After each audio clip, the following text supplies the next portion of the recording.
2024 లేదా 25లో డిగ్రీ లేదా బీటెక్ చదివారా? సాఫ్ట్‌వేర్ జాబ్ కోసం ఎదురు చూస్తున్నారా? అయితే కోడ్ జ్ఞాన్ 100 డేస్ కోర్సులో చేరండి. జాబ్ సాధించండి.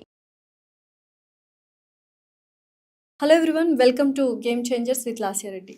ఈ podcast very very important, especially మహిళలకి.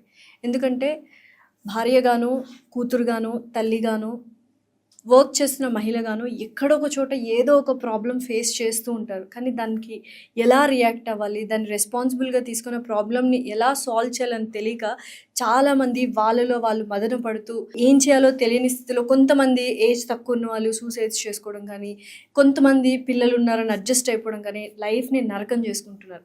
అటువంటి సిచ్యువేషన్స్ గురించి ఇవాళ పాడ్కాస్ట్లో సొల్యూషన్స్తో వచ్చేసాను. అండ్ ఆ సొల్యూషన్ పేరు పరిచయం అక్కర్లేదు. She none other than family counsellor Priya Chaudhary గారు. నమస్కారం అండి. Ma'am, first of all thank you so much ma'am. మీరు మాట్లాడే ప్రతి మాట, ప్రతి సమస్య గురించి చూస్తున్న ఎవరికో ఒకరికి సొల్యూషన్ దొరుకుతుంది. వాళ్ళ లైఫ్ చేంజ్ అయిన సందర్భాలు కూడా మనం చాలా మాట్లాడుకోవాలి. కరెక్ట్ కదా? సో ఎక్కడి నుంచి మొదలెట్టాలి అంటే మహిళ దగ్గర నుంచి మొదలెడితే ప్రతి స్టేజ్లో ఒక ప్రాబ్లం ఉంటుంది అమ్మాయికి. సో ఫస్ట్ ఇప్పుడు ఎక్కువగా జనరేషనల్ చేంజెస్ వచ్చాయి కాబట్టి ఎక్కువగా భార్యాభర్తల మధ్య అనేది చాలా సఖ్యత లేనటువంటి సిచ్యువేషన్స్ ఎదురయ్యాయి. నిజంగానే ఈ వైఫ్ అండ్ హస్బెండ్కి ప్రైవేట్ స్పేస్ అనేది ఉండాలా? ఎందుకంటే భార్య భర్త మొబైల్ చూడాలంటే భయపడిపోతుంది. చూస్తే అసలు నా మొబైల్ ఎందుకు ముట్టుకున్నావు అంటాడు భర్త. భార్య ఏమో ఈయన 10 మంది దగ్గర తిరుగుతూ ఉంటాడు, వర్క్ చేస్తూ ఉంటాడు, ఎక్కడ నా చేయి దాటిపోతాడేమో అని భయము. ఇంకా అసలు దీన్ని సొల్యూషన్ నిజంగానే ప్రైవేట్ స్పేస్, మొబైల్స్, ఎవరి మొబైల్స్ వాళ్ళు పాస్వర్డ్స్ తెలియకుండా ఉండాలా నిజంగా వైఫ్ అండ్ హస్బెండ్? నేనేమంటానంటేనమ్మా, ఇక్కడ ప్రైవసీ ఉండద్దా అనంటే ఉండాలి, ఖచ్చితంగా ఉండాలి. ఎప్పుడు ప్రైవసీ అని నేను అంటాను అనంటే, ఇప్పుడు భర్తకి సంబంధించి బిజినెస్కి సంబంధించినటువంటి ప్రైవసీ పెట్టుకోవడంలో తప్పలేదు. అలాగే భార్య కూడా తన పుట్టింటికి సంబంధించినటువంటివి ఏవైనా, ఎందుకనంటే అన్నీ కూడా భర్త యాక్సెప్ట్ చేయడు, అన్నీ కూడా అత్తింటి వాళ్ళు యాక్సెప్ట్ చేయరు. కొన్ని పెట్టుకోవచ్చు. ఆ ప్రైవసీ ఎప్పుడూ కూడా నీ బంధాన్ని నా బంధాన్ని తక్కువ చేయకూడదు, అనుమానించకూడదు. భార్యాభర్తలు ఎప్పుడు కూడా ఎలాంటి ప్రైవసీ పెట్టుకోవాలంటే వాళ్ళిద్దరూ ఒక మాట అనుకోవాలి. నీ బంధము నా బంధం మధ్య ఎలాంటి పొరపచ్చాలు రాకుండా ఉండేటటువంటి ప్రైవసీ నిజంగా అలౌ చేయొచ్చు. అట్లా కాకుండా ఎక్కడ మా ఆవిడ నా పాస్వర్డ్ చూసేస్తుందో, నా పాస్వర్డ్ తెలుసుకుంటుందో, ఫోన్ చూసేస్తుందో అని బాత్రూంలో కూడా ఫోన్లో పట్టుకెళ్ళే భర్తల్ని గురించి నాకు తెలుసు. అలాగే ఎక్కడ నా హస్బెండ్ ఫోన్ చూస్తాడని చెప్పి ఫోన్ ఎప్పుడు వంట చేసేటప్పుడు కూడా ఫోన్ని చేతిలో పట్టుకొని స్టవ్ దగ్గర ఫోన్ తోటి ఆన్ ఆఫ్ చేసేటటువంటి వైఫుల్ స్టోరీలు కూడా చాలా వరకు నాకు తెలుసు.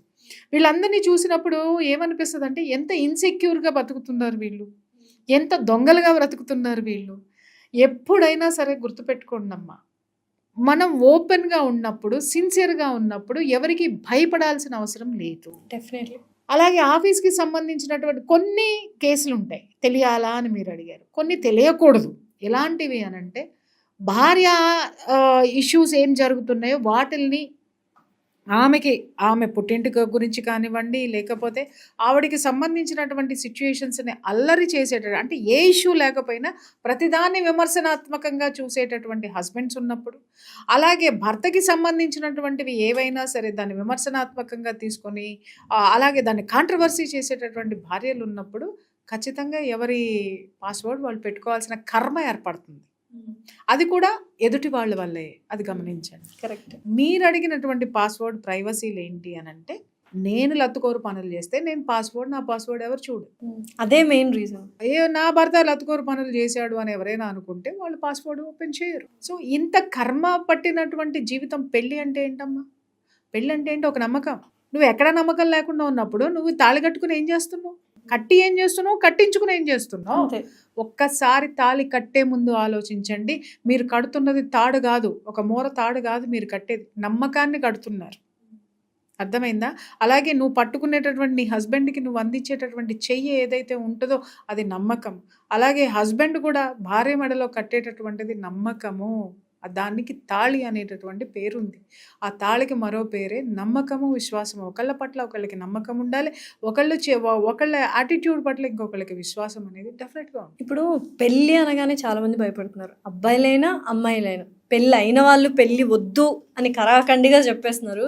పెళ్లి చేసుకోవాలన్న ఆలోచన ఉన్న వాళ్ళు కూడా అబ్బా పెళ్ళ, ఇంకా ఇంత రెస్పాన్సిబిలిటీస్, ఇన్ని గొడవలు, ఇట్లా ఎందుకు మేము పెళ్ళి అనే వ్యవస్థ మీద చాలా చులకన భావం వచ్చేసింది అండ్ ఒక డిస్రెస్పెక్ట్ అనేది ఏర్పడిపోయింది. ఒకటి ఇల్లు, 2 సమాజం. ఫస్ట్ ఇంట్లో ఎప్పుడైనా సరే ఇద్దరు భార్యాభర్తలు ఇద్దరు కూడా పిల్లల్ని ఎలా పెంచాలి అని అంటే కేవలం ఈరోజు కెరీర్ ఓరియంటెడ్గానే పిల్లల్ని పెంచుతున్నారు. వాస్తవం కాదా? అలాగే ఎవరికి వాళ్ళు ప్రైవసీలు కోరుకుంటున్నారు, ఇండివిజువల్ ఫ్యామిలీస్ ఏర్పరచుకుంటున్నారు. అంటే ఇండివిజువల్ ఫ్యామిలీ ఎప్పుడు వెళ్ళిపోయింది? నా విషయంలో నువ్వు జోక్యం చేసుకోవద్దు, నేను ఎక్కడైనా తిరుగుతాను, ఏమైనా తింటాను, మా ఫ్యామిలీ ఏమైనా చేసుకుంటారు, నా కొడుక్కి నా కూతురికి ఏమైనా కొనిస్తాను, ఏమైనా పెడతాను, నువ్వు అడగడానికి నువ్వెవరివి, కాబట్టి నాకు ప్రైవసీ కావాలి అని చెప్పేసి అని ఒక రిలేషన్షిప్ నుంచి బయటికి రావడం, ఒక కుటుంబం అనేటటువంటి ఫ్యామిలీ రిలేషన్షిప్ నుంచి బయటికి రావడం. అలాగని అన్నీ అలా జరుగుతున్నాయంటే ఉద్యోగపరంగానో లేకపోతే ఇంకొక పరంగానో లేదా వాంటెడ్లీ కొంతమంది సపరేషన్గా విడివిడిగా ఉంటూ అద్భుతంగా కలిసి ఉండే కుటుంబాలు చాలా ఉన్నాయి. ఎందుకు? మీ ప్రైవసీ మీది, మీ దాంట్లో మేము జోక్యం చేసుకోవద్దు, అలాగే మా దాంట్లో మీరు జోక్యం చేసుకోవద్దు. కానీ అందరం కలిసి చాలా హ్యాపీగా కష్ట సుఖాలు పంచుకుందాం అని చెప్పుకొని ఒక అండర్స్టాండింగ్ వచ్చినటువంటి ఫ్యామిలీస్ చాలా తక్కువ మంది ఉన్నాయి. అలాగే నా ఫ్యామిలీ నా ఇష్టం, నా సంపాదన నా ఇష్టం, నువ్వు నన్ను మాట్లాడడానికి వీల్లేదు, నేను కొనుక్కున్నది నువ్వు చూడటానికి వీల్లేదు, నువ్వు నాకంటే ఎక్కువ కొనుక్కున్నావు అంటే నేను ఓర్చుకోవడానికి నాకు నేనే ఒప్పుకోను. ఇలాంటి వాటన్నిటిలో కూడా పార్టీషన్స్ కట్టేశాం. బంధాలకు పార్టీషన్స్ కట్టేసినప్పుడు పిల్లలకి ఏమర్థమవుతుంది? నేను మాత్రమే ఈ లోకంలో ఉన్నా, నాకు మాత్రమే, అంటే నా తల్లి తండ్రి సంపాదించేది మొత్తం నాకే. అలా స్వార్థం అనేటటువంటిది మనం చిన్నప్పటి నుంచి, వాడు పుట్టినప్పటి నుంచి నేర్పేస్తున్నాం.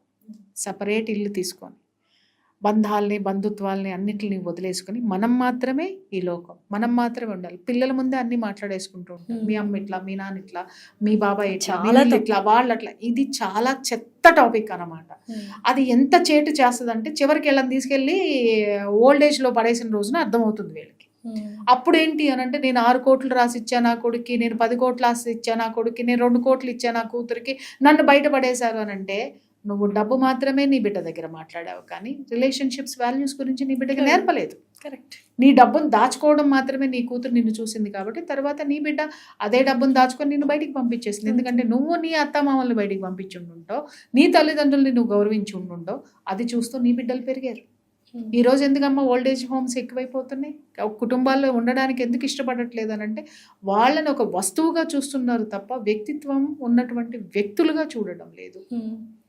సో ఈ మెటీరియలిస్టిక్ లైఫ్లో ఉన్నటువంటి పిల్లలందరూ ఏం చేస్తున్నారు అని అంటే నేను మాత్రమే ఉన్నా. తర్వాత వాడికి ఏంటంటే సపరేట్ బెడ్రూమ్స్ వచ్చేసినాయి.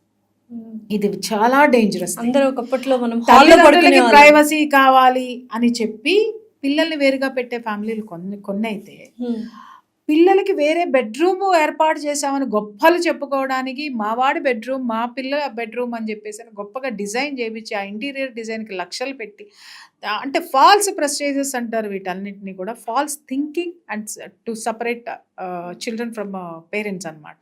ఇలాంటి వాటితోటి వాడికి ఒంటరితనము, ఆమెకి ఒంటరితనము చిన్నప్పటి నుంచే నేర్పేస్తున్నారు మీరు.